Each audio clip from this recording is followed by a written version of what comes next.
শুভ সকাল। সবাইকে আমন্ত্রণ জানাচ্ছি মেরিল মিল্ক সোববার রাঙা সকাল অনুষ্ঠানে। সুন্দর সময় ফিরে আসুক, সুন্দর আলো প্রতিফলিত হোক, সেই প্রত্যাশা জানিয়ে শুরু করছি আমাদের আজকের রাঙা সকাল। 2 ঘন্টা জুড়ে আয়োজন রয়েছে, পুরো রাঙা সকাল পরিবার আছে। একই সঙ্গে থাকছি কাজী রওশনারা সাকি, আছি আমি মাসুক। শুভ সকাল আমার তরফ থেকেও। আরো একটি সুন্দর দিনের শুরু, নতুন নতুন প্রত্যাশা এবং সেই সাথে একজন অতিথি।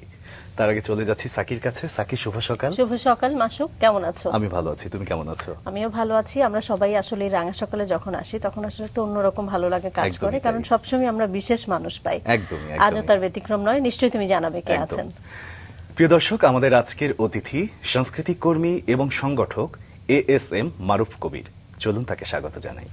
শুভ সকাল। স্যার। শুভ সকাল আপনাদের। কেমন আছেন? জি, ভালো আছি।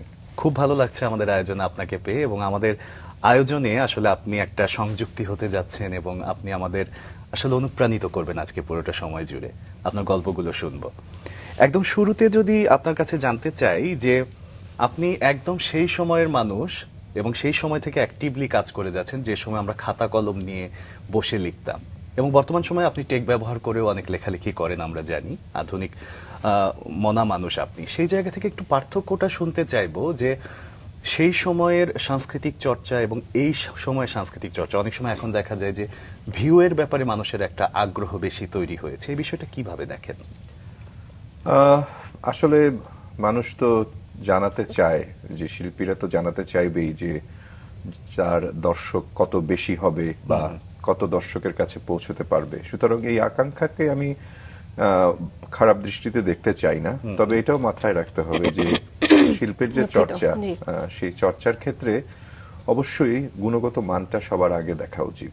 তো বিগত সময়গুলো থেকে যদি আমরা দেখি, 80-র দশক থেকে এ পর্যন্ত আমরা বৈশ্বিকভাবেও যদি দেখি যে শিল্প সংস্কৃতির চর্চায়, সাহিত্যের চর্চায় গুণগত মানের জায়গাটা আসলে ওই সময় যেরকম ব্যাপক একটা জায়গায় ছিল, সেখানে সেই জায়গাটুকু অর্জন করতে পারেনি। আমরা বিশ্ব সঙ্গীতের যদি দেখি দেখব যে 80-র দশক পর্যন্ত সঙ্গীত একটা স্বর্ণযুগ পেয়েছে, কিন্তু তারপর থেকে সেই রকম ভাবে কিন্তু সেই সঙ্গীতের জায়গাটা অর্জন হয়নি। আর আপনি যেটা বললেন যে আমরা যে সময় মানে সংস্কৃতির জগতে ঢুকেছি, সেই সময় পুরো বিষয়টাই ছিল অ্যানালগ। তখন টেলিভিশনের প্রভাব অতটা ছিল না, একটাই টেলিভিশন ছিল। সেই টেলিভিশনের প্রভাবটা আবার একটু বিস্তৃত ছিল। বহু টেলিভিশন, বহু মাধ্যম, আমাদের সময়ে কোনো রকম কোনো ব্যবস্থা ছিল না। আর সেজন্যই হচ্ছে যে বইটা পড়া হতো, ম্যাগাজিন পড়া হতো। ম্যাগাজিনগুলো গুরুত্বপূর্ণ ছিল। দেশের থেকে প্রকাশিত, দেশের বাইরে থেকে প্রকাশিত ম্যাগাজিনগুলো আমাদের কাছে অত্যন্ত গুরুত্বপূর্ণ ছিল। আচ্ছা। যুগ পাল্টায়, টেকনোলজি বদলায়, এই টেকনোলজির সাথে নিজেকে অ্যাডপ্ট করাটাই হচ্ছে যে আধুনিক মানুষের লক্ষণ। এখন আমরা তো আর বলতে পারবো না যে আমরা টেকনোলজি গ্রহণ করব না। না গ্রহণ করলে পৃথিবীর অন্যান্য সব সভ্য জাতি থেকে আমরা পিছিয়ে যাব। তো সেখানে আমরাও এগিয়েছি, আমরা এগোচ্ছি। এটাকে ভালোভাবেই নেওয়াটাকে আমি মনে করি যে উচিত। খুব সুন্দর এবং গঠনমূলক করে বললেন, দারুণ লাগলো। একদমই আপনার জীবনে আমরা ফিরে যেতে চাই, শৈশবে। জন্ম তো হয়েছিল চট্টগ্রামে, কিন্তু একটা সময় মানিকগঞ্জে, তারপরে আবার ঢাকায়। এই যে বিভিন্ন সময়ের জার্নিটা, এটা কেমন ছিল? শৈশবে অভিজ্ঞতাগুলো কেমন করেছিল? আমি আমার শৈশবকে খুব মনে করি। আমি মনে করি যে আমার এই ফেলে আসা যে দিনগুলো, এটি এত সুন্দর ছিল বলে আজ পর্যন্ত আমি মানুষ হিসেবে খুব খারাপ হয়ে যায়নি। কারণ শৈশবে আমার সে সময় যে কেটেছে, সেই সময়টা আমার কাছে মনে হয় যে খুব উজ্জ্বল। মানিকগঞ্জ সংস্কৃতির জন্য খুব উর্বর একটা ভূমি ছিল। আমাদের বাসার খুব কাছেই দেখতাম যে প্রতিনিয়ত সিনেমা শুটিং হতো। এখনো মনে আছে, ছোটবেলায় বড় ভালো মানুষ ছিল এই সিনেমা শুটিং এই কালীগঙ্গা নদীর পাড়ে হয়েছিল, আমি দেখেছিলাম। তো ওই সময় গানগুলো কিন্তু খুব মানে মনে গেঁথে আছে। আর ওই সময়টার প্রকৃতি, মানুষের একের সাথে অন্যের যে সহমর্মিতা, মানবিক সম্পর্ক, শিক্ষা, এই প্রত্যেকটা জিনিস কিন্তু আমার শৈশবে আমি যেভাবে পেয়েছি, সেটি আমার এই যে দীর্ঘ চলার পথের পাথেয় হিসেবেই রয়েছে। আর 70-এর দশকে মানুষও অনেক কম ছিল, 80-র দশকেও কম ছিল আমি যখন মানিকগঞ্জে থাকতাম। এবং আমাদের এই যে সমাজটা এত দ্বিধা বিভক্ত সমাজ ছিল না, একজনের সাথে আরেকজনের সম্পর্কটা অনেক মানবিক ছিল। তারপরে যুগের পরিবর্তনে পুঁজিবাদের আগ্রাসনে আমরা সবকিছুই আজকে পরিবর্তিত হয়। একটা কসমোপলিটন শহরে বাস করি। ঢাকা একটা বড় শহর, প্রায় 2 কোটির উপরে মানুষ বাস করে। একদম। আমি যখন ঢাকায় চলে আসি তখন ঢাকাটা এরকম ছিল না। 1984 সালে পাকাপাকি ভাবে আমি জি। ঢাকায় চলে আসি আমার মা বাবার কাছে। তখন যে স্কুলে পড়তাম সেই স্কুলে যাতায়াতটাও খুব আনন্দের ছিল, মধুর ছিল। আচ্ছা। স্কুল শেষ করলাম, স্কুলেও আমার মানে খুব স্কুলে আনন্দময় পড়তেন? সময়। মতিঝিল সরকারি উচ্চ বিদ্যালয়, আচ্ছা। যেটা একসময় সেন্ট্রাল গভর্নমেন্ট নামে পরিচিত ছিল, এখন মতিঝিল সরকারি সেটা উচ্চ বিদ্যালয় ঢাকায় হিসেবে স্যার। ঢাকাতে। আমরা আসলে খুব স্বাভাবিকভাবে বুঝতে পারছি যে আপনি যে সংস্কৃতি মনে একটা পরিবেশে বড় হয়েছেন, এবং আপনি বলছিলেন যে সেই সিনেমা শুটিং, সেই গান, মানে খুব স্বাভাবিকভাবে আপনার ভিতর একটা শিল্পবোধ আসলে ছোটবেলা থেকেই গড়ে উঠেছে, যেটা যে কোনো শিশুর ক্ষেত্রে হয়। প্রত্যেকটা পারিপার্শ্বিক অবস্থা, পরিবার সবকিছু মিলেই তো আসলে একটা শিশু বড় হয়। স্যার, একটু জানতে চাই যে আপনার জন্মটা তো হয়েছিল চট্টগ্রামে, সেটা কি বাবার চাকুরি সূত্রে ছিলেন নাকি? না, আমার নানার বাড়িতে আমার জন্ম হয়েছিল। আচ্ছা আচ্ছা, তারপর চলে আসলেন মানিকগঞ্জ, ওটা আপনাদের গ্রামের বাড়ি? ওটাও আমার নানার বাড়িতে আমি ও, থাকতাম। আমি আচ্ছা। আমার ছোটবেলাটা কাটিয়েছি আমার নানির কাছে। বাহ। তারপর কত বছর বয়সে চলে আসলেন ওখানে? 11 বছর বয়সে। তার মানে ওখানে স্কুল আপনার শুরু হয়েছিল, এবং সেই জায়গা থেকে আপনি সেই শৈশবের স্মৃতিচারণ করছিলেন, সেই নাটক, সিনেমা। আর কি কি দেখেছেন সেই সময়ের মানিকগঞ্জে, যদি আজকে আমাদের সঙ্গে শেয়ার করতে বলি? মানিকগঞ্জের বিষয়টা কি, প্রত্যেকটা জায়গারই ভালো মন্দ থাকে, কিন্তু আমি ভালোটা নিয়েই বলবো। এই অবশ্যই। সংস্কৃতিগতভাবে অত্যন্ত সমৃদ্ধ একটা জি। জায়গা মানিকগঞ্জ। এই যে আমরা বাংলা সিনেমার যে জনক যাকে বলি হিরালাল সেন, সেও কিন্তু মানিকগঞ্জের। হ্যাঁ। জি। তারপরে এই যে আমাদের নোবেল বিজয়ী অর্থনীতিবিদ অমর্ত্য সেন, উনিও মানিকগঞ্জের। মানিকগঞ্জের বহু বিখ্যাত মানুষ আছে। ওখানে একটা কলেজ আছে অনেক পুরনো, এবং অনেক খ্যাতিমানদের চলাচল ছিল সেই কলেজে, দেবেন্দ্রনাথ কলেজ। হ্যাঁ। এবং আমি যে স্কুলে পড়েছি মানিকগঞ্জ সরকারি উচ্চ বালক বিদ্যালয়, আমি মনে করি যে সেই স্কুলের শিক্ষকরা অসাধারণ ছিল। অন্তত আমাকে একটা বোধ আমার ভেতরে ঢুকিয়ে দিতে পেরেছে। মনস্তত্ত্বে একটা টার্ম আছে, কগনিটিভ লার্নিং।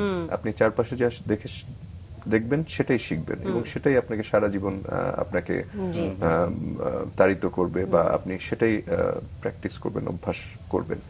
তো আমার মনে হয় যে আমার অভ্যাসটা ওখানে যে তৈরি হয়েছে, একেবারে কোনো শহুরে কোনো মেকানাইজড জায়গার বদলে, হ্যাঁ, আমরা বন্ধুরা ক্ষেতের মাঝ দিয়ে স্কুলে যেতাম, ফিরে এসে আবার মাছ ধরতাম। হ্যাঁ।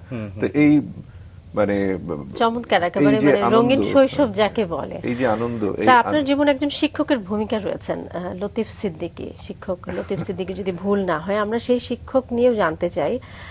আসলে বাবা মায়ের পরে সেই সময় আমার মনে হয় শিক্ষকরা একটা অনেক বড় ভূমিকা পালন করতেন যে কোনো শিশুর ক্ষেত্রে, সেগুলো ভীষণ রকম গুরুত্বপূর্ণ ছিল। আমরা সেই জন্য আজকে সেই বিষয়টিও নিয়ে আসবো। ছোট্ট করে আগে দর্শকদেরকে আপনার সম্পর্কে জানাবো। মাসুক, তুমি নিশ্চয়ই জানাবে, অবশ্যই। তারপর ফিরতে চাই স্যার। জি। ASM মারুফ কবির একজন নাট্যকার, অভিনেতা, নির্দেশক এবং সাংগঠনিক কর্মী, যিনি 80 দশকে থিয়েটারে তার যাত্রা শুরু করেন। 90 দশকের শুরু থেকে এ পর্যন্ত তিনি বাংলাদেশের শীর্ষ নাট্যদল থিয়েটারের হয়ে মঞ্চে 1000-এরও বেশি প্রদর্শনীতে অভিনয় করেছেন। তিনি নিউ ইয়র্ক ইউনিভার্সিটির টিশ স্কুল অব দ্য আর্টের department of drummer visiting scholar হিসেবে যুক্ত ছিলেন এবং বিভিন্ন বিশ্ববিদ্যালয়ে পাঠদান করেছেন। ঢাকায় তিনি নিয়মিত শিক্ষক হিসেবে আব্দুল্লাহ আল মামুন থিয়েটার স্কুলে পাঠদান করেন। 1994 থেকে 2023 সাল পর্যন্ত তিনি দেশের একমাত্র থিয়েটার বিষয়ক ম্যাগাজিন থিয়েটারের ব্যবস্থাপনা সম্পাদক হিসেবে দায়িত্ব পালন করেছেন। থিয়েটার সংগঠক হিসেবে তিনি ইন্টারন্যাশনাল থিয়েটার ইনস্টিটিউট এবং বাংলাদেশ গ্রুপ থিয়েটার ফেডারেশনের বিভিন্ন গুরুত্বপূর্ণ পদে কাজও করেছেন। থিয়েটার ফর ডেভেলপমেন্টের ক্ষেত্রে তিনি দীর্ঘদিন ধরে সক্রিয় এবং এডওয়ার্ড এম কেনেডি গ্র্যান্ট প্রাপ্ত বাংলাদেশের প্রথম প্রতিষ্ঠান institute of theatre and culture for ডেভেলপমেন্টের নির্বাহী পরিচালক। মঞ্চের জন্য লেখা এবং নির্দেশিত তার নাটকের মধ্যে মায়ানদী ঢাকার মঞ্চে বিশেষভাবে পরিচিত। উন্নয়ন যোগাযোগ, আচরণ পরিবর্তন যোগাযোগ এবং বিজ্ঞাপনে তার পেশাগত অভিজ্ঞতা 25 বছরেরও বেশি। তিনি বহু জাতীয় পর্যায়ে যোগাযোগ কর্মসূচি পরিচালনা করেছেন। তিনি যুক্তরাষ্ট্রের স্টেট ডিপার্টমেন্ট ইন্টারন্যাশনাল এক্সচেঞ্জ অ্যালামনাইয়ের সদস্য এবং একই সঙ্গে থিয়েটার, শিক্ষা এবং উন্নয়ন যোগাযোগে এই 3 ক্ষেত্রে সক্রিয়ভাবে কাজ করে যাচ্ছেন। আবারও ফিরে যাচ্ছি তার গল্পে। বিরতির আগে সাকি যেমনটা বলছিল যে শিক্ষকের ভূমিকা ছিল, এবং আপনি তার আগে বলছিলেন যে কগনিটিভ লার্নিং যেটা, এ কারণেই কি আপনার বিভিন্ন কাজে বা বিভিন্ন লেখায়, ইভেন আপনার সোশ্যাল মিডিয়ার পোস্টে অনেক সময় দেখা যায় যে সেই বেউথা ঘাট বা কালীগঙ্গা, এই বিষয়গুলো সব সময়, প্রকৃতির বিষয়গুলো সব সময় চলে আসে? হ্যাঁ, তারপরেও এটা আমার নিজস্ব চয়েস। আমি দুঃখিত যে বাংলা ইংরেজি আমি মেশাতে চাই না, তারপরেও মিশে যায়। তো এই যে প্রকৃতির সাথে নিজেকে সম্পৃক্ত রাখা, যেখানেই যাই না কেন, হ্যাঁ, চেষ্টা করি যে প্রকৃতির সাথে একাত্ম হতে, সেই ভাবনা থেকেই হয়তো আমার প্রকাশের ভিতরে প্রকৃতির একটা ভূমিকা চলে আসে। দারুণ দারুণ। স্যার, পরিবার মানুষের আসলে এমন একটা শিক্ষা প্রতিষ্ঠান যেখান থেকে অনেক কিছুই শেখা যায়, আপনিও শিখেছেন। একটু পরিবার সম্পর্কেই শুনি। আপনি যে এখানে বললেন শিক্ষার জায়গা, অবশ্যই আমি সেখান থেকে যদি বলি যে আমি বড় হয়েছি আমার নানির বাড়িতে, আমি অবশ্যই বলবো যে আমার নানির বাড়ির আবহটা সেভাবে করে আমার মামা এবং খালা এনারা সেভাবে করেই রেখেছিল বলে আমার জন্য সহায়ক হয়েছে। তারপর আমি যখন ঢাকায় চলে এলাম আমার বাবা মার কাছে, আমার বাবা মাও আমি যেভাবে চলতে চাই সেই সহায়ক ভূমিকাটা রেখেছিল বলেই আমি মঞ্চে এতদিন ধরে এভাবে কাজ করতে পেরেছি। আমার বাবাও সংস্কৃতির বিভিন্ন শাখায় জড়িত ছিলেন। তারপরে ধরেন আমার পরিবারেরও অনেকে সংস্কৃতির অনেক কিছুর সাথে বিভিন্ন সময় জড়িত ছিলেন। আর তারপরে আমি যে বিবাহ সূত্রে যার সাথে আবদ্ধ হলাম, উনিও মঞ্চে নাটক করেন এবং আমার দু সন্তান, বড় সন্তান পড়াশোনা করছে আর ছোট সন্তানও স্কুলে পড়ছে। আচ্ছা, আপনার বাবার পরিবার সেই সময় শৈশবে আপনার ভাই বোন সবকিছু মিলিয়ে যদি একটু জানতে চাই যে। আমার কোনো আপন ভাই বোন নেই, কারণ আমি একাই, আমার বাবা মার একমাত্র সন্তান। আর বাবার কাছ থেকে আমি অনেক মানে আমরা তো অনেক পরে বাবা মার কাছে এসেছি, আপনারা আগেই বললাম যে উনি অনেক উদারভাবে আমাকে বড় করার চেষ্টা করেছে, কোনো মানে বাধা বিঘ্ন তৈরি করেননি। আমার যেটা পছন্দ হয়েছে সেটাই করবার জন্য উনি কখনো বাধা হয়ে দাঁড়াননি। আর সবার ইচ্ছে ছিল যে আমি পেশাগতভাবে প্রকৌশলী হব, হ্যাঁ, কারণ আমার বাবার বাবা উনিও প্রকৌশলী ছিলেন, আমার বাবাও প্রকৌশলী ছিলেন। কিন্তু আমার কাছে মনে হয়েছে প্রকৌশলী হতে গেলে যে সময়টা চলে যাবে, সেই সময় আমি আসলে এই যে মঞ্চে, তারপরে আমার অন্যান্য সাংগঠনিক কর্মকাণ্ডগুলো আমার ব্যাহত হবে। যদিও প্রকৌশলীরা অনেকে পড়াশোনার পাশেও করতে পারেন, কিন্তু আমি সেজন্য আমি অন্য ভিন্ন দিকে পড়াশোনাটা করেছি আর কি। জি স্যার, একটু জানি যে আপনি স্কুল জীবনেই তো বিশ্ব সাহিত্য কেন্দ্রের সঙ্গে যুক্ত হলেন, সেটা তো নিশ্চয়ই ঢাকায় এসে শুরু হলো। সেই চিন্তা, সেই পাঠাভ্যাস, মানে সেগুলো নিশ্চয়ই আপনাকে সমৃদ্ধ করেছে, একটু সেই সময়টা নিয়েও জানতে চাই। আমার মানিকগঞ্জ থাকতেই আমাদের, আমি বললাম যে পড়াশোনা মানে পড়া, পাঠ্যের বাইরে যে এই যে বিশ্ব সাহিত্যের বিভিন্ন শাখায় নিজেকে চালাতে পেরেছে বলেই কিন্তু আমার জীবনটা আনন্দের ছিল। এবং সে মানে ধারাবাহিকতায় যখন ঢাকায় এলাম, হ্যাঁ, আমাদের কিন্তু খুব আনন্দের সময় থাকতো ফেব্রুয়ারি মাস, বই মেলা, ওখান থেকে নানান ধরনের বই কেনায়, সেই বইগুলো সারা বছর ধরে পড়া, এবং আমাদের একটা আনন্দের সময় হতো কোনো লাইব্রেরিতে যাওয়া, সেই লাইব্রেরি থেকে যদি একটা দুটো বই কেনা যায়, কারণ তখন আমাদের আসলে সবারই সক্ষমতার অভাব ছিল, অনেক কিছু একবারে কিনে ফেলা সম্ভব হতো না। তো এক্সচেঞ্জেরও একটা বিষয় ছিল না যে বই দেয়া সে সময় আমরা এই বন্ধুরা একজন আরেকজনের বই এক্সচেঞ্জ করতাম, এবং নানান তখনকার যে প্রকাশিত বইগুলোর একটা বড় ভূমিকা রয়েছে এই যে একটা মনন গঠনের, মানুষের যে একটা মানবিক মন গঠনের কিন্তু বই পাঠের একটা বড় ভূমিকা রয়েছে। এবং আব্দুল্লাহ আবু সাইদ স্যারের কথা বলতেই হয়, বিশ্ব সাহিত্য কেন্দ্রের সাথে যুক্ত হলাম, তার বিভিন্ন বই পড়া কর্মসূচিতে অংশ নিতাম। পরে স্যার আমার সরাসরি শিক্ষক হলেন ঢাকা কলেজে, উনি আমার শিক্ষক ছিলেন। তো স্যারের যে উদ্যোগটা ছিল সেই উদ্যোগটা কিন্তু অসাধারণ স্যারের এই উদ্যোগটা। এবং আমরা মনে করি যে আমাদের মতো বহু লক্ষ লক্ষ মানুষ স্যারের এই উদ্যোগের সুফল ভোগী। নিশ্চয়ই নিশ্চয়ই। আমরা তো আসলে আব্দুল্লাহ আবু সাইদ স্যারকে বলে থাকি যে মানুষ গড়ার কারিগর, এবং আপনি সেই জায়গা থেকে ভীষণ রকম একজন সৌভাগ্যবান যে তাকে আপনি সরাসরি শিক্ষক হিসেবে পেয়েছেন। স্যার, এই বিষয়গুলো অবশ্যই আপনাকে সমৃদ্ধ করেছে। আমরা একটু জানি যে ছোটবেলায় নিশ্চয়ই বিভিন্ন রকম স্বপ্ন দেখা হতো, খেলাধুলাও তো করতেন, কিন্তু এই যে সংস্কৃতি বা এই সংস্কৃতির পথকেই আপনি বেছে নেবেন, এটা কি কোনোভাবে ঠিক সেই বয়সেই অনুধাবন করতে পেরেছিলেন কিনা? আহ, সেভাবে বলবো না যে হ্যাঁ, সেই সময় আমি দৃঢ় সংকল্পবদ্ধ জি, জি। হয়েছিলাম যে সংস্কৃতির জগতে বিচরণ করব, কিন্তু আজকে এই পর্যন্ত আসার পরেও আসলে কি আমরা সংস্কৃতি জগতের সাথে সেইভাবে পুরোপুরি সম্পৃক্ত থাকতে পারছি না, কারণ পেশাগত কারণে হ্যাঁ, আমাদেরকে নানান পেশায় যুক্ত হতে হয়েছে। জি। এবং ধরেন শিক্ষকতা বাদ দিলে হ্যাঁ, এই যে পেশায় না যুক্ত হলে তো জীবন চালানো কঠিন হয়ে যেত। কিন্তু সেই সময় স্বপ্নটা ছিল যে কোনো না কোনো সংস্কৃতির শাখায় নিজে যুক্ত থাকবো এবং সেটি শুধুমাত্র নিজেকে জাহির করবার জন্য না, নিজের আনন্দের জন্য থাকবো। একদম, সেটাই একদম। ছিল বড় স্বপ্ন। আপনি বলছিলেন যে পরিবারে আরো অনেকেই সাংস্কৃতিক পরিমণ্ডলের সাথে সংযুক্ত ছিলেন, সেই জায়গা থেকে কার দ্বারা আসলে অনুপ্রাণিত হয়েছিলেন? ঠিক মানে স্পেসিফিক কারো কথা হয়তো বলতে পারবো না, কিন্তু আমার ছোট ফুপু উনি লেখিকা ছিলেন, ওনার নাম জুবাইদা গুলশান আরা। 60-এর দশকের থেকেই সে লেখালেখির সাথে যুক্ত ছিলেন। তার একটা প্রভাব আমার উপর কাজ করেছে। খুব ছোটবেলায় উনি যখন টেলিভিশনে উনি একটা অনুষ্ঠান করতেন, কলকাকলি নাম। 80-র দশকের একেবারে শুরুর দিকে আমি যখন ঢাকায় চলে আসলাম, অথবা মাঝে মাঝে ঢাকায় বেড়াতে আসতাম, হ্যাঁ, তখন উনি এই অনুষ্ঠানে আমাকে অংশ নেবার জন্য নিয়ে যেতেন, এই 80-র দশকের এই 80-81-র দিকে। তো সেই সময় ওইটাকে একটা অনুপ্রেরণার জায়গা, কারণ ওখানে যাদের সাথে চলতাম ফিরতাম তখন থেকেও একটা কাজ করেছে।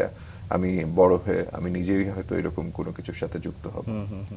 ছোটবেলায় তো স্বপ্ন দেখতেন যে শিক্ষক হবেন, এক্ষেত্রে কি স্কুল কলেজ বা ভার্সিটির কোনো শিক্ষকের পার্সোনালিটি বা ব্যক্তিত্ব আপনাকে অনুপ্রাণিত করেছিল?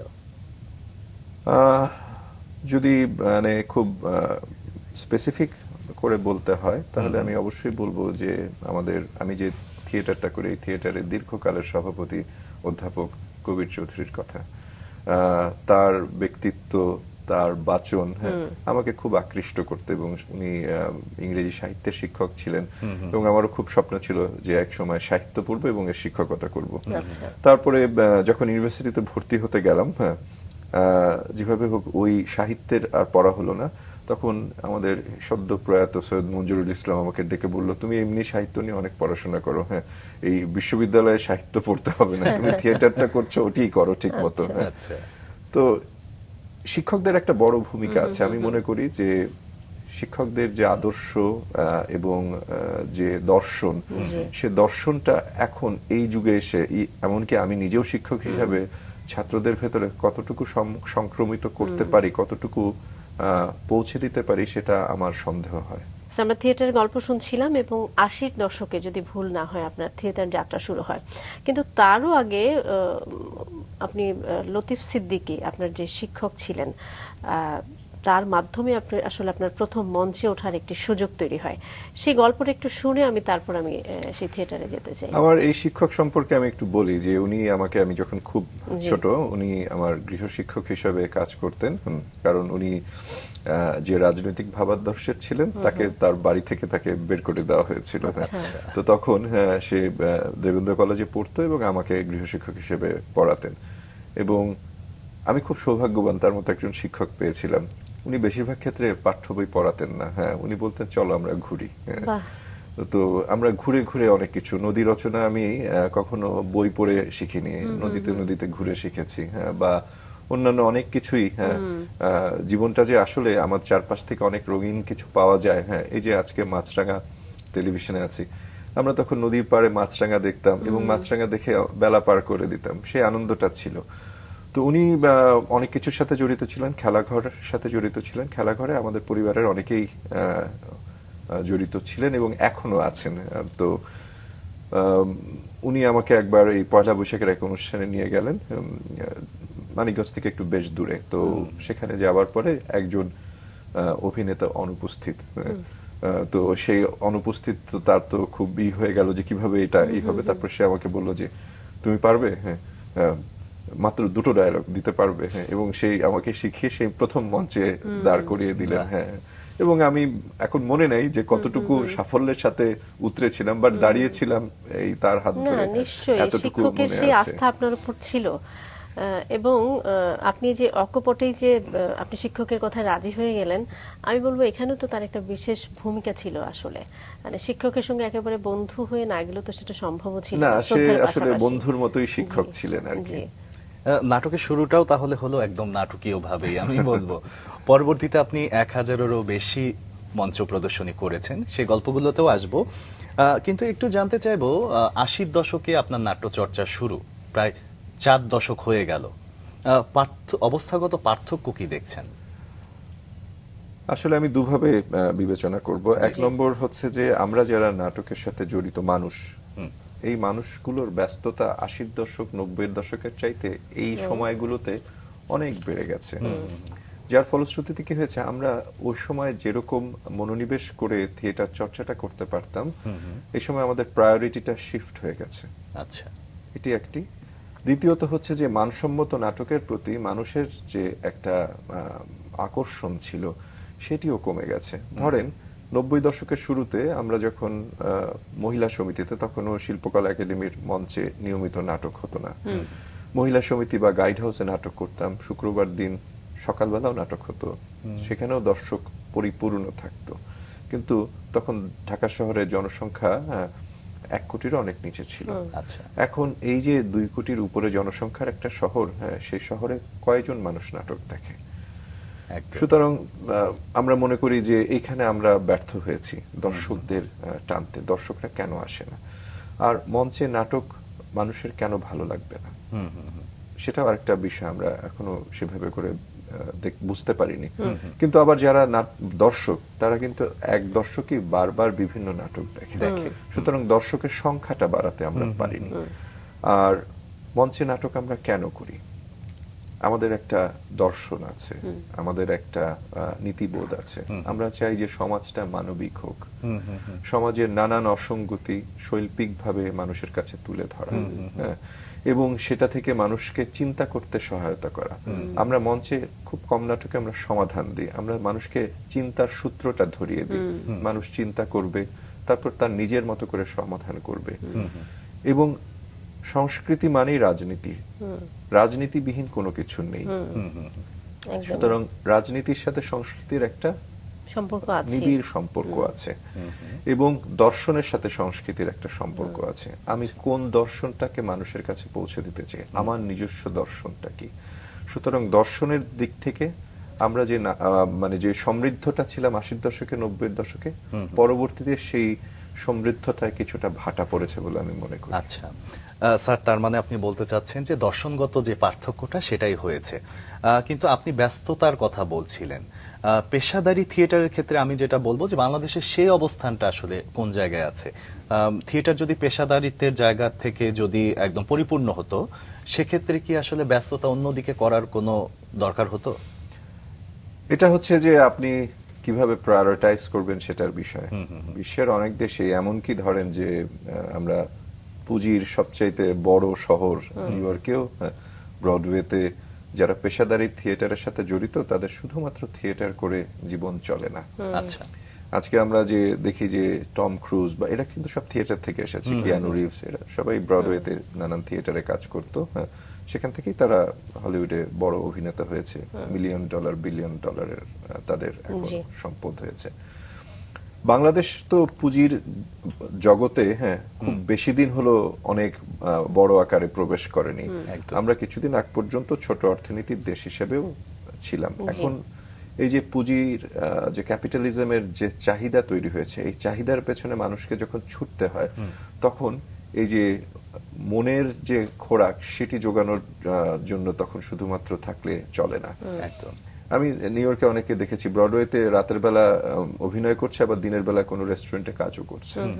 কিন্তু আমাদের দেশে যে কাজের ক্ষেত্রেও কিন্তু এই যে আমাদের একটু জাতপাতের অনেকেই আছে, সুতরাং আমরা এটা এভাবে দেখি না।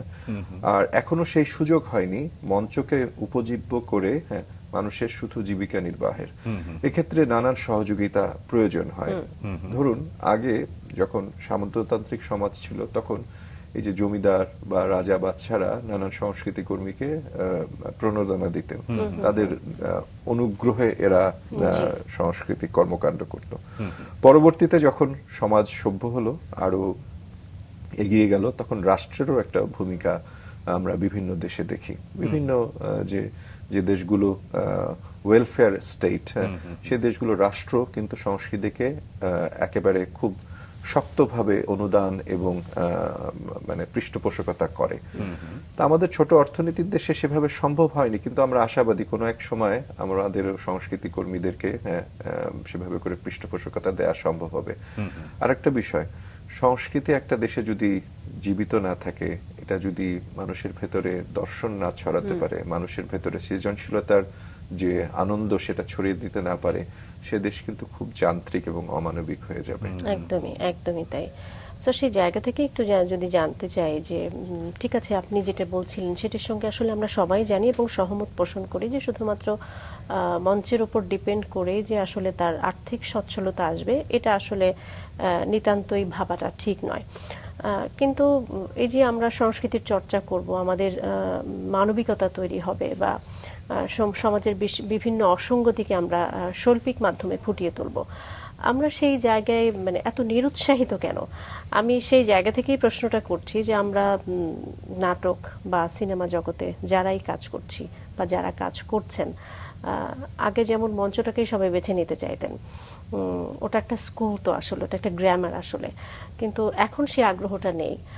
খুব স্বাভাবিকভাবে কি এটার জন্য আমরা সোশ্যাল মিডিয়া বা কাকে আমরা দায়ী করব? আমার কাছে যেটা মনে হয় যে মানুষের জনপ্রিয়তার প্রতি মোহ যখন তৈরি হয়, তখন তার আসলে বাছ বিচার করার কোনো কিছু থাকে না। তো প্রত্যেকটা মাধ্যমেরই একটা ভাষা আছে। চলচ্চিত্র খুব অত্যন্ত শক্তিশালী মাধ্যম, মঞ্চের মতোই অত্যন্ত শক্তিশালী মাধ্যম, এবং একটা শিল্প মাধ্যম। টেলিভিশনও খুব শক্তিশালী মাধ্যম। এখন সেই মাধ্যমে আমি নিজেকে কি করে প্রকাশ করব, সেটি কিন্তু একটা বিষয়।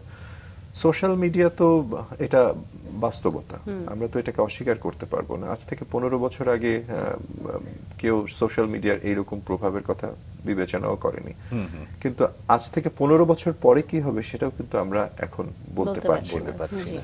সুতরাং মাধ্যম পরিবর্তন হবেই, কিন্তু যে কন্টেন্ট, সেই কন্টেন্টটার ব্যাপারে আমাদেরকে চিন্তা করতে হবে যে কন্টেন্টটা কি করে আমরা মানুষের ভেতরে যে একজনের সাথে আরেকজনের যে সম্পর্ক, সেই সম্পর্কটা মানবিক করতে পারি, কি করে মানে সংস্কৃতির প্রভাবে মানুষ অপরাধ থেকে দূরে থাকবে, কি করে মানুষ অন্যায়কে প্রশ্রয় দেবে না, নীতি নৈতিকতার ক্ষেত্রে তার নিজস্ব দর্শন তৈরি হবে, এবং সেই দর্শনের ফলে একটা সুন্দর সমাজ আমরা চাইবো, আমাদের দেশটা একটা সুন্দর দেশ হবে। সেক্ষেত্রে আমি মনে করি যে আমি একজন ক্ষুদ্র সংস্কৃতি কর্মী হিসেবে আমার এই যে দীর্ঘ সময়ের কাজ, এই কাজের যদি সামান্য কিছু ভূমিকা থেকে থাকে, আমি খুবই আনন্দিত। সামান্য তো আমি বলবোই না, আমি বলবো যে কোনো একটা ইনস্টিটিউটে আসলে ফ্রন্টে থাকে কিছু মানুষ, কিন্তু তাদের সেই জায়গাটা তৈরি করা বা তাদের বেসিক জায়গাগুলো যে নিয়ে যে কাজগুলো, সেগুলোই আপনারা করেন। বিশেষ করে আপনি তো অভিনয় করেনই, এবং সময়ের সাথে সাথে থিয়েটার পর্যালোচনা করতে গেলে দেখা যাবে যে গত 4 দশকে অসংখ্য নাটকে আপনি অভিনয় করেছেন। এই সময়ের মানুষরা বা এই সময়ের মঞ্চকর্মী আমরাও যারা আছি, তারাও আসলে আপনার অভিনয় গুণে মুগ্ধ হয়ে বেশি, যদিও আপনি শিক্ষকতার সঙ্গেও আছেন। আমরা একটু অভিনয় পর্যায়েই থাকি, যে এত বড় একটা জার্নি, এখানে কোন নাটকটিকে একটু মনের কাছে রাখবেন? আমি যদি বলি যে আমি তাহলে কয়েকজনের নাম না বললেই নয়। মঞ্চে আমি যে নাট্য দলের সাথে এখনো কাজ করি, সেই নাট্য দলের অন্যতম প্রধান পুরুষ ছিলেন আব্দুল্লাহ আল মামুন।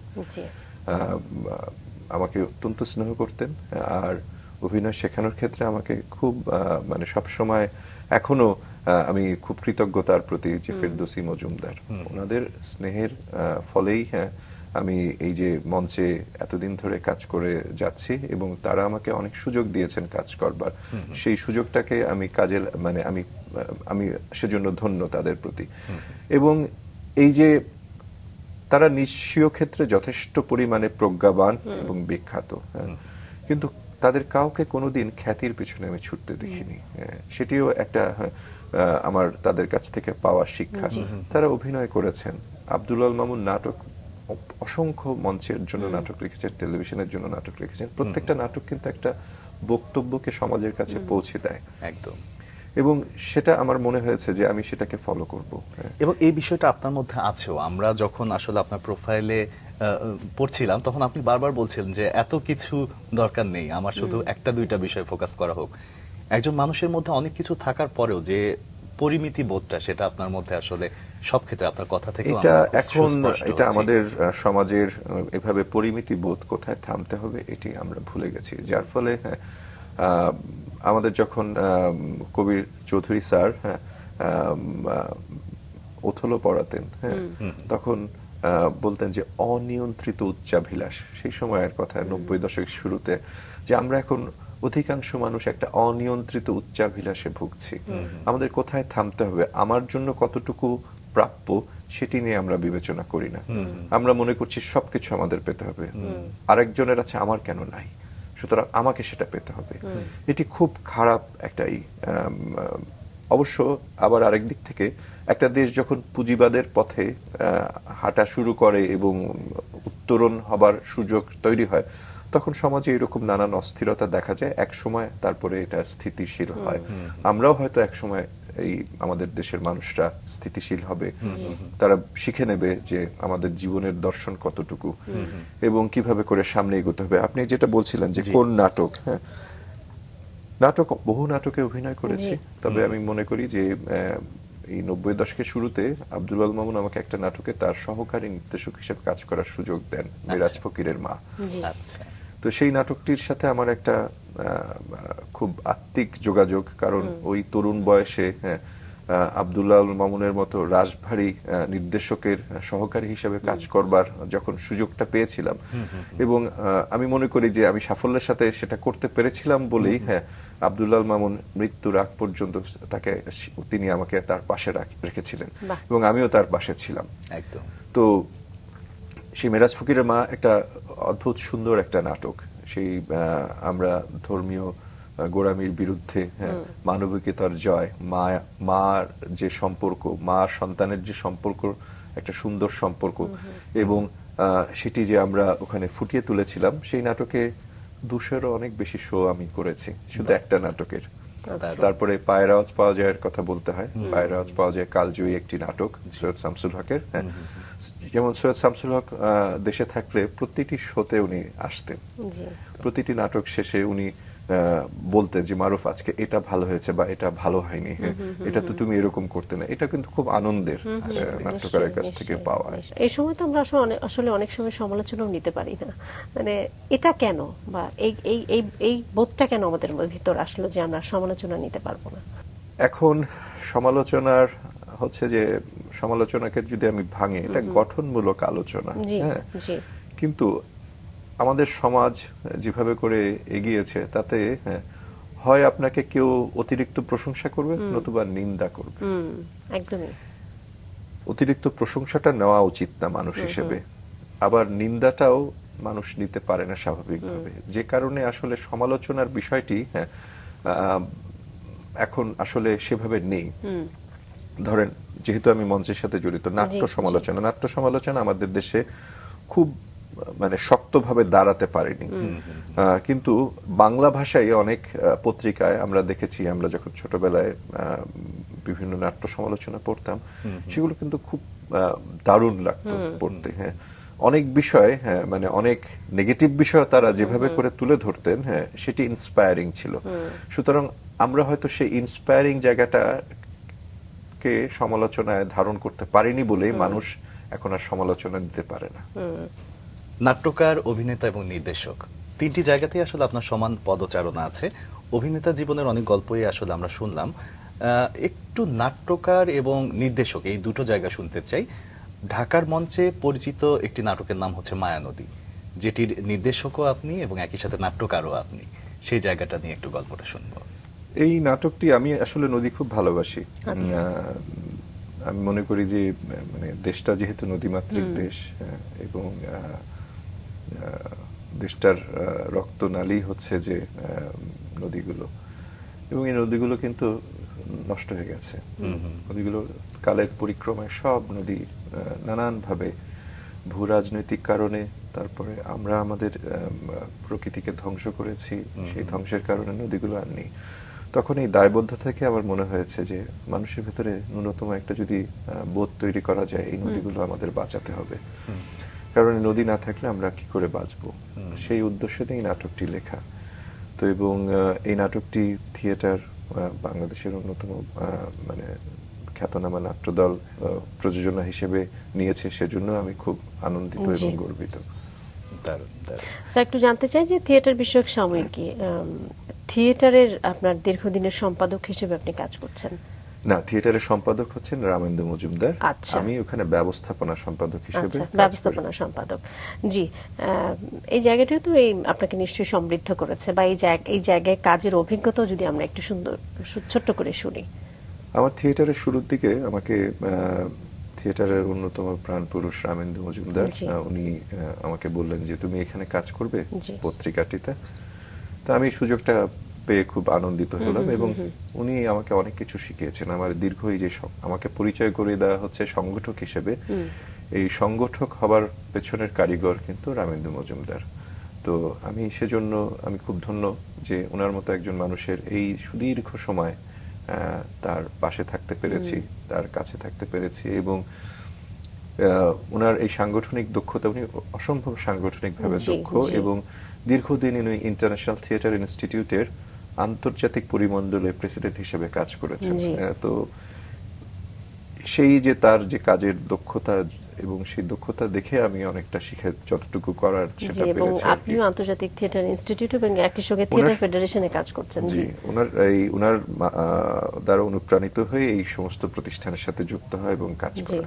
জি স্যার, থিয়েটার ফর ডেভেলপমেন্ট আন্দোলনে যুক্ত হওয়া আপনার যুক্ততা রয়েছে। যদি জানতে চাই যে এর পেছনের অনুপ্রেরণা বা কি উদ্দেশ্য আসলে কাজ করেছিল। আমি পেশাগতভাবে আমি হচ্ছে যে উন্নয়ন যোগাযোগ নিয়ে কাজ করি। যে উন্নয়ন যোগাযোগের একটি শাখা হচ্ছে যে থিয়েটার এবং সংস্কৃতির বিভিন্ন মাধ্যমকে ব্যবহার করে মানুষের কাছে পৌঁছানো, মানুষকে সচেতন করা, মানুষের ভেতরে সুঅভ্যাস করে তোলা, এবং যাতে করে সমাজটা পরিবর্তিত হয়, সমাজে একটি সুন্দর ভালো একটা বিষয় প্রবাহিত হয়। তো সেক্ষেত্রে সেই থিয়েটারটাকে ব্যবহার করার ক্ষেত্রে আমি যেহেতু থিয়েটারের সাথেই যুক্ত, সুতরাং এই থিয়েটারটাকে উন্নয়ন যোগাযোগের ক্ষেত্রে ব্যবহারের ক্ষেত্রেও আমার ইন্টারেস্টটা ওখান থেকেই আসে। পেশাগত জীবনে আমি যেহেতু দীর্ঘ সময় ধরে এই উন্নয়ন যোগাযোগটার সাথেই কাজ করছি, এবং আমার থিয়েটারের অভিজ্ঞতাটাকে কাজে লাগাতে পারছি এই ক্ষেত্রে, সেজন্য আমি মনে করি যে এটা। স্যার, আপনি কি মনে করেন, মানে সমাজে কি কোনো পরিবর্তন আসা সম্ভব, বা কতটা সম্ভব? সামাজিক উন্নয়নের ক্ষেত্রে অনেক দূরে গিয়েছে পৃথিবীর অনেক দেশগুলোর চাইতে। তার হয়তো অর্থনীতিতে অনেক সমৃদ্ধ, কিন্তু বাংলাদেশ অনেক দূরে গিয়েছে। আমরা যদি বলি যে বাংলাদেশের স্বাস্থ্য খাতের যে মানে উন্নয়ন হয়েছে, এটি কিন্তু অবিস্মরণীয়। আমরা এটা আসলে করছি না সেভাবে করে, আমাদের হয়তো অনেক মানুষের জন্য আমরা বুঝতে পারি না। আমাদের দেশ থেকে মানে শিশুদের টিকার ক্ষেত্রে অনেক মানে অগ্রগতি হয়েছে, মাতৃমৃত্যু হার কমেছে, মানুষ মানে স্বাস্থ্যসম্মত স্যানিটারি ল্যাট্রিন ব্যবহার করছে, এরকম বহু আছে, সুপেয় পানি খাচ্ছে। তো এগুলো কিন্তু আসলে মানুষের আচরণ পরিবর্তনের ফলেই হচ্ছে। মানুষ নিজেদের ব্যাপারে সচেতন হচ্ছে, যে রোগগুলো প্রতিরোধ করা যায় সে রোগগুলো প্রতিরোধে মানুষ অনেক এগিয়ে এসে সচেতন হচ্ছে। এরকম বহু কিছু, কৃষিতে আমরা যে উন্নয়ন করেছি, এটার পেছনে কিন্তু একটা উন্নয়ন যোগাযোগের একটা বড় ভূমিকা আছে। আজকে যে আমাদের এত মানুষের খাবার উৎপাদন আমরা প্রায় পুরোটাই করতে পারছি, এটার পেছনেও কিন্তু এই উন্নয়ন যোগাযোগের একটা বড় ভূমিকা আছে। সামনের দিনেও অনেক কিছু থাকবে, মানুষের নানান রকম যে মোহে পড়ে যায়, এই যে মোহে পড়ে মানুষ ড্রাগ অ্যাডিক্ট হয়, বা এটা পৃথিবীর বড় বড় দেশে, অনেক উন্নত দেশেও ড্রাগ অ্যাডিক্ট, এদের থেকে যদি আমার আচরণ না পরিবর্তন হয় তাহলে তো এখান থেকে তারা বেরোতে আসলে পারবে যুগে না। যুগে কম বেশি উন্নয়ন যোগাযোগের থিয়েটারের প্রভাব আসলে পজিটিভ ভাবে সমাজের পরিবর্তন এনেছে। স্যার, আপনি নিউ ইয়র্ক ইউনিভার্সিটির টিশ স্কুল অব দ্য আর্টসে ভিজিটিং স্কলার হিসেবে আপনার কাজের অভিজ্ঞতা রয়েছে। সেখানে আসলে আপনার চিন্তাধারায় নতুন আসলে আপনি কি যুক্ত করেছেন বা কি চাচ্ছেন যদি জানতে চাই। আমার এই সুযোগটি ছিল আমার জন্য একটা বড় জানালা খুলে যাবার মতো সুযোগ। জি। আমি ওখানে ব্রডওয়ে অফ ব্রডওয়ের প্রচুর নাটক দেখার সুযোগ পেয়েছি যখন এখানে ছিলাম। বিভিন্ন ওখানে অ্যাক্টিং স্কুল আছে, স্টেলা অডলার আছে, স্ট্রসবার্গ আছে, এই যে স্কুলগুলোতে যাবার সুযোগ ঘটেছে এবং এই যে বহু মানুষের সাথে আমার মেলামেশার সুযোগ হয়েছে এই কাজের সূত্রেই। তো আমার মনে হয়েছে যে পৃথিবীটা অনেক বড়, আমরা এই যে ক্ষুদ্র জায়গা থেকে যে কাজ করি, সারা পৃথিবীতে অনেক ভালো ভালো কাজ হয়, সেগুলো দেখার সুযোগ হয়েছে এবং মনে হয়েছে যে আরো দৃষ্টিটাকে খুলে তাকাতে হবে, বাহ। বিশ্বের দিকে আরো মানে তাকাতে হবে, আরো পড়তে হবে। বিশ্ব সাহিত্যের ভান্ডারে অনেক অজানা বিষয় রয়েছে, সেগুলো জানতে হবে। বিশ্বজোড়া পাঠশালা মোর সবার আমি ছাত্র, কথাটা অনেকটাই এরকমই, তাই না? একদমই। স্যার, আপনার কাছে জানতে চাইবো যে শিক্ষক হিসেবে শিক্ষার্থীদের কাছে যখন যাচ্ছেন, তারা এই যে বিষয় সংশ্লিষ্ট জ্ঞান অর্জনের জন্য কতটা মানে তাদের জায়গাটা কি, যে তারা কতটা শিখতে চাচ্ছে বা আন্তরিকতার জায়গাটা কতখানি? আমি শিক্ষকতা বিষয়টাকে খুব উপভোগ করি এবং আমি আমার যারা ছাত্রছাত্রী আছে তাদেরকে অনেক ভালোবাসি, এবং তাদের সম্পর্কে তো আমি খারাপ কিছু বলবো না, বলবো যে না, তাদের প্রত্যেকেরই আছে, তারা প্রত্যেকেই চায়।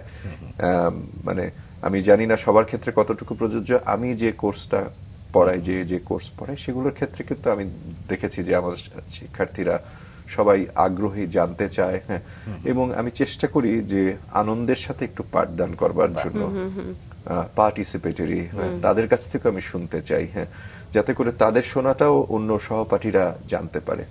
এবং এই শিক্ষকতার আমার শিক্ষকতা অনেক পুরনো না, আমি আসলে কিন্তু আমার ছাত্রছাত্রীদেরকে আমি সারা পৃথিবীতে যখন ছড়িয়ে পড়তে দেখি তখন আমার খুব আনন্দ হয়, তাদের সাফল্যে আমি খুব আনন্দিত হই। তারা যখন কোনো ভালো জায়গায় আরো পড়ার সুযোগ পায় দেশের বাইরে, হ্যাঁ, খুব আনন্দ হয়। তারা যখন শিক্ষক হিসেবে কোনো জায়গায় যুক্ত হয় তখনও আমি খুব আনন্দিত বোধ করি। দারুণ এবং একটা ব্যাপার। বিশ্বের বিভিন্ন জায়গায় গেলে, হ্যাঁ, আমার ছাত্রছাত্রীরা যখন আমার জন্য মানে প্রবল আন্তরিকতা নিয়ে চলে আসে, তখন আমার খুবই খুবই গর্ববোধ হয় যে না, যে শিক্ষকতার শুধু তো পাঠ দেওয়া না, পাঠের বাইরেও তাদেরকে আমি যেভাবে করে ভালো মানুষ হিসেবে চিন্তা করি, হ্যাঁ, সেটা তারা হতে পারে, সেজন্য আমার খুব গর্ব হয়। নিশ্চয়ই। হ্যাঁ হ্যাঁ, সাকিব, যেটা আমি বলছিলাম আসলে স্যারের সেই থিয়েটারের বিষয়টা নিয়েও ভাবছিলাম, মানে স্যারের কথার সঙ্গে এবং একই সঙ্গে এই যে শিক্ষা, আবার যদি ভুল না করে থাকি আপনি কর্পোরেট নেতৃত্বও দিচ্ছেন কম বেশি, তো এই যে বিভিন্ন জায়গায় বিচরণ করা, নিজেকে সংযুক্ত করা, এটাও তো একটা ভারসাম্য রক্ষা করার একটা বিষয় থাকে, কিভাবে ম্যানেজ করছেন স্যার? এটা হয়ে যায়। জি। আমার তো মনে হয় আরো অনেক কাজ করার ছিল যেগুলো করা হলো না, কিন্তু বয়স বেড়ে গেল। হলো না কেন তো বলছেন? এখনো প্রচুর সময় আছে। সুতরাং আমরা মনে করি যে হ্যাঁ, কাজ করাই তো মানুষের প্রধান লক্ষ্য। সুতরাং যতদিন সুস্থ আছি আরো কাজ করে যাব, আরো পৃথিবীর বিভিন্ন পথে হেঁটে যাব, আরো বই পড়বো, আরো সিনেমা দেখব, আরো মঞ্চে দাপিয়ে বেড়াবো, একদম। সেটি তো লক্ষ্য থাকবেই। শুধু থিয়েটার শিক্ষা, কর্পোরেট নেতৃত্ব নিয়ে বলছি, আপনি পর্বত আরোহণও করেছেন। সেটি আমার একটি শখ, এবং আমি খুব সৌভাগ্যবান, অনেক অভিজ্ঞ পর্বতারোহীদের সাথে আমার মানে একটা খুব সুন্দর সম্পর্ক আছে এবং তাদের প্রতি আমি কৃতজ্ঞ। তাদের অনুপ্রেরণাই হয়তো আমি অনেক মানে স্বপ্ন দেখি যে পর্বতে ওঠার, বাস্তবে অনেক বেশি হয়ে ওঠে নাই। হ্যাঁ স্যার, আপনার কাছে জানতে চাইবো যে এই যে স্বাধীনভাবে অনেক কিছু করছেন, এই স্বাধীনতাটা আসলে একা একা তৈরি করে নেওয়াটা একটু কঠিন যদি পরিবারের অন্যান্য মানুষগুলো আপনাকে সহযোগিতা না করে। আমরা যতদূর জানি যে তানজুমারা পল্লী তিনিও একজন থিয়েটার কর্মী এবং আমাদের অতিথি খুবই- হয়ে এসেছিলেন। একদম একদম একদম সাকির আমরা সাথে তাকেও গল্প জানতে করে পেরেছি। গেছে। তার জায়গা থেকে আপনার প্রতি সহযোগিতার ক্ষেত্রগুলো কেমন? না, যেহেতু সে থিয়েটারের সাথে যুক্ত, সুতরাং আমার থিয়েটার করা নিয়ে কোনো অসুবিধাই কখনো হবার কোনো সুযোগ নেই। আচ্ছা। এবং আমি অবশ্যই বলবো যে তার মানে সহযোগী মনোভাব আছে বলেই হয়তো আমি আজকে এভাবে করে আমার জীবন যাপন করতে পারছি। আমি খুব আড্ডাবাজ, প্রতিদিন আড্ডা মারি বন্ধু বান্ধবের সাথে, হ্যাঁ, এবং প্রতিদিনই ভাবি সে কি রাগ করছে কিনা, কিন্তু তারপরে দেখি যে না, আসলে দিন শেষে সে ঠিক আর ধরে রাখে না। সুতরাং হ্যাঁ, আমি মনে করি যে তার মানে মনে মনে সে সাপোর্ট করে। না, অবশ্যই করে, বিষয়টা এমন। অবশ্যই করে। স্যার, আপনার আলোকচিত্রের সঙ্গে আপনার একটা সম্পর্ক রয়েছে। একটু জানতে চাই যে এই শিল্প চিন্তাকে আপনি কিভাবে সমৃদ্ধ করেছেন? শিল্পের যে কোনো শাখাই কিন্তু একটি মাধ্যম, এবং প্রকৃতিকে মানে একটা ফ্রেমে বন্দি করা খুব কঠিন। হ্যাঁ, কিন্তু যখন একটা ক্যামেরা হাতে যে আমাদের সেই চেষ্টাটা হয়, হ্যাঁ, তখন সেটি যদি প্রকৃতির নিজের মতো করে করা যায়, হ্যাঁ, তখন খুব আনন্দের হয়। সত্যি তাই। এই গুণটি কি আপনার মাধ্যমে আপনার সন্তান পূর্ণর মধ্যে গিয়েছে? আমি ঠিক বলতে পারবো না। ও এমনি পড়াশোনা করছে, আবার ওর পেশাগত জায়গায়ও একটা অবস্থান তৈরি করেছে। সেটি আমার জন্য খুব আনন্দের যে খুব ছোটবেলা থেকে পেশার প্রতি একটি গুরুত্ব সহকারে দেখা, সেটাও করেছে। আমি মনে করি যে সৃজনশীল হওয়াটা সকল মানুষেরই উচিত, শুধু আমার সন্তান না, সকল সন্তানের প্রতি আমার আহ্বান থাকবে সৃজনশীলতা যে কোনো শাখায় আপনার সন্তানদেরকে বিচরণ করান, তাহলে মানুষ হিসেবে ভালো হবে। আচ্ছা, একদম শুরুতে বলছিলেন যে আপনার পরিবারে কালচারাল এই ইন্ডাস্ট্রিতে অনেকেই আছে বা শিল্পমনা মানুষ আছেন আরো। আপনি এবং আপনার সহধর্মিনী, আপনারা দুজনই খুব অ্যাক্টিভ সাংস্কৃতিক কর্মী। পরবর্তী প্রজন্মের দিকে যখন তাকিয়ে দেখেন, তারা আসলে কিভাবে আগাচ্ছে বা আপনি কি মনে করছেন যে তাদের আসলে স্বাধীনতাটা দেওয়া উচিত? আমি মঞ্চে নাটক অব্যাহত রেখেছি, আমার সন্তান রাখবে কিনা সেটা জানি না। হ্যাঁ, সেটা তাদের চয়েস হওয়া উচিত, এখানে চাপিয়ে দেওয়ার কিছু নেই। যেমন কিছুদিন আগে আমার কন্যা তার স্কুলের বাৎসরিক নাটকে অভিনয় করলো। তার সে একাগ্রতা দেখে আমি খুব আনন্দিত বোধ করেছি। হ্যাঁ, তার সেই মানে ভালোবাসা দেখে, হ্যাঁ, আমার মনে খুব গর্ব হয়েছে। যদি সে এটা অব্যাহত রাখতে পারে আমি আনন্দিত হব, কিন্তু এটা তার স্বাধীনতা। যে শুধু না যুক্ত থাকে তাহলে তো আসলে আমি মনে করি না জোর করে চাপিয়ে দেওয়ার নিশ্চয়ই কিছু নিশ্চয়ই আছে। স্যার, চমৎকার বলেছেন। এই যে সন্তানদের বিষয়টি যেহেতু চলেই আসলো, সন্তানদের বড় করে তোলার ক্ষেত্রে আসলে আপনি কোন মূল্যবোধগুলো আসলে খুব বেশি জরুরি বলে মনে করেন, যদি জানতে চাই? আমার কাছে জীবনে সাফল্য হচ্ছে যে একটাই, ভালো মানুষ হওয়া। তো ওটাই চেষ্টা করেছি সন্তানদেরকে বোঝাতে, যে তুমি যাই করো না কেন, যেখানেই যাও না কেন, যত বড়ই তুমি হবার চেষ্টা করো না কেন, যদি ভালো মানুষ না হতে পারো তাহলে তুমি সফল না। একদমই তাই, ভালো মানুষ, মানবিক মানুষ। স্যার, আমরা আবারও আপনার সেই থিয়েটার জীবনে ফিরে যেতে চাই। থিয়েটারই আসলে আপনার জীবন। আপনি অফেয়ারে বলছিলেন যে আমি একজন থিয়েটার কর্মী, মানে এই যে থিয়েটারকে ধারণ করা, থিয়েটারকে নিজের জীবনের সঙ্গী হিসেবে একরকম না, নিয়ে আসলে পথ চলা, এই সময়ের ব্যস্ততা, থিয়েটার নিয়ে চিন্তা ভাবনা, সবকিছু মিলেই যদি একটু জানতে চাই। দেখেন, বাস্তবতা হচ্ছে যে থিয়েটারের সাথে সেইভাবে করে পুরোপুরি মানে সব সময় যুক্ত থাকা না গেলেও আমার মন কিন্তু মঞ্চে পড়ে থাকে। মনে হয় মঞ্চে একটা সুন্দর প্রযোজনা করব, এমন প্রযোজনা করব যে প্রযোজনা অন্তত 10 জন মানুষকে ভাবাবে। আমি চাই না লক্ষ লক্ষ মানুষের কাছে পৌঁছতে। 10 জন মানুষ ভাববে, নতুন করে চিন্তা করার সুযোগ তৈরি করবে তাদের ভেতরে। হয়তো কোনো সময় হবে, হয়তো কোনো সময় লেখায় মনোনিবেশ করতে পারবো, সে স্বপ্ন আমি দেখি যে সবকিছু ছেড়ে এই পেশা জীবনের ইতি ঘটিয়ে কোনো এক সময় লেখালেখির সাথে যদি যুক্ত হতে পারি, তবে সেটি অবশ্যই আমার জন্য আনন্দের হবে। মঞ্চের শক্তি আছে, সংস্কৃতির যে কোনো শাখারই শক্তি আছে, আমাদের দেশের একটা অমিত সম্ভাবনা আছে। আমরা আমাদের সম্ভাবনাটাকে সর্বোচ্চ কাজে লাগাতে পারিনি, এবং এই সম্ভাবনার মধ্যে সংস্কৃতির একটা গুরুত্বপূর্ণ ভূমিকা রয়েছে। সংস্কৃতির সাথে যুক্ত মানুষ মানবিক হয়, হুম। তারা সমাজ গঠনে আরো মানবিক ভূমিকা রাখতে পারে। পুঁজিবাদের আগ্রাসনে তারা যান্ত্রিক হয়ে যায় না। একদম। সুতরাং আমি মনে করি যে আমি যে দর্শন থেকে সংস্কৃতির সাথে যুক্ত আছি সেটি অব্যাহত থাকবে, ভবিষ্যতেও আমি রাখবো। পৃথিবীর যে কোনো দেশে চলে যাওয়ার সুযোগ ছিল, এ দেশে রয়েছি কারণ এটা আমার মাতৃভূমি। ঠিক আছে, মানুষ পাসপোর্ট বদলাতে পারে, লোকেশন বদলাতে পারে, কিন্তু মাতৃভূমি বদলাতে পারে না। সুতরাং মাতৃভূমির প্রতি যে ভালোবাসা, সেটিও কিন্তু মানুষের, পৃথিবীতে বহু দেশে আমার বাংলাদেশের মানুষ চলে গেছে, কিন্তু মাতৃভূমি রয়ে গেছে। মায়ের সাথে কোনো কিছুর তুলনা হয় না। তো সুতরাং আমি মনে করি যে আমাদের দেশের মানুষজন এই মাতৃভূমি কে এক সময় না এক সময় একটা সুন্দর দেশে রূপান্তর হবেই, এবং সেক্ষেত্রে প্রত্যেকটি মানুষ সংস্কৃতির সাথে যুক্ত থাকবে। মঞ্চে প্রতিদিন হাজার হাজার মানুষ নাটক দেখতে যাবে, বিভিন্ন কর্মকাণ্ডে, সাংস্কৃতিক কর্মকাণ্ডে মানুষ যুক্ত থাকবে, সে স্বপ্ন আমি সবসময় দেখব। স্বপ্নটা অনেক বড় এবং এই স্বপ্ন নিয়ে আসলে আপনি কাজ করছেন। শিক্ষকতা এবং সংস্কৃতি চর্চা দুটোর সাথে আপনার দর্শনকে আপনি কিভাবে সমন্বয় করেন? আমি সবসময় পরের মতকে গুরুত্ব দিতে চাই। পরের মতকে, আমার মতের সাথে সকলের মতের মিল হবে।